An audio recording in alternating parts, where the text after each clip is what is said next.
back to the Sudik Squad podcast. My name is Luke Balencic. I'm here with my co-hosts Patrick Downey and Zach Husson. Today we're talking about the Disabled Americans movement, and we're going to give you some background and how the movement came to be. We're going to give you some legislation and some Supreme Court cases that have affected the group in major ways and led to where they are today. Then finally, we're going to end up some areas that they're still pushing for improvement and where they're headed in the future. So, Patrick, could you give us some background on the movement and how they came to be? Of course, Luke, I'd love to.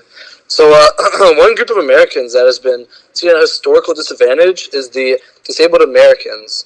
So, organizations and people with disabilities have existed since around the 1800s, and they became more popular in the 1990s when the ADA, the Americans with Disabilities Act, was passed. So some background on this is that it is a major civil rights law that prohibits the discrimination of people with disabilities in many aspects of public life. So to add more specifically to this, the ADA prohibits discrimination against people with disabilities in several areas, including employment, transportation, public accommodations, communications, and access to state and local government programs and services. But before the ADA was passed, in 1977, people with disabilities held sit-ins to demand actions on laws that granted accessibility, and this pretty much paved the way for the Americans with Disabilities Act. So the Disabilities Act continues to work for people's equal rights and continues to pave a way for them. So Luke, is there any legislation that kickstarted this movement and led to legislation like the ADA? Yes, Patrick, there has been. So obviously the ADA was a major breakthrough for the Disabled Americans movement, but the movement started way before then, and it really began in the early 1970s.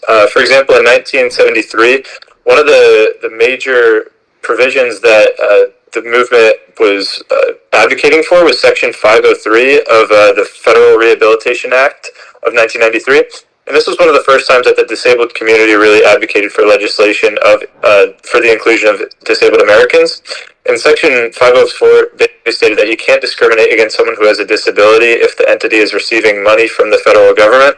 And this basically means that organizations and employers are forbidden to exclude or deny individuals with disabilities from having equal opportunities and equal services. So advocating for this cause really gave many young disabled people at that time a home and a community, and for the first time they felt like they were really part of something. So this was a very important first step for the movement. So Zach, could you tell us about some of the cases that have been a follow-up to this? You know, two come to mind. The first being Murphy versus UPS, and that was in 1999. Now, there was a guy named Vaughn Murphy who he mistakenly actually passed the Department of Transportation health screening. And he worked for UPS, and UPS told him to drive commercial trucks. But once UPS learned that he had some health issues that were completely unrelated, they fired him. Murphy then sued them, and he said that this was discrimination that was prohibited under Title I of the 1990 Americans with Disabilities Act. This went to the Supreme Court, which determined that an employee must be unable to execute more than one duty in order to be classified as disabled.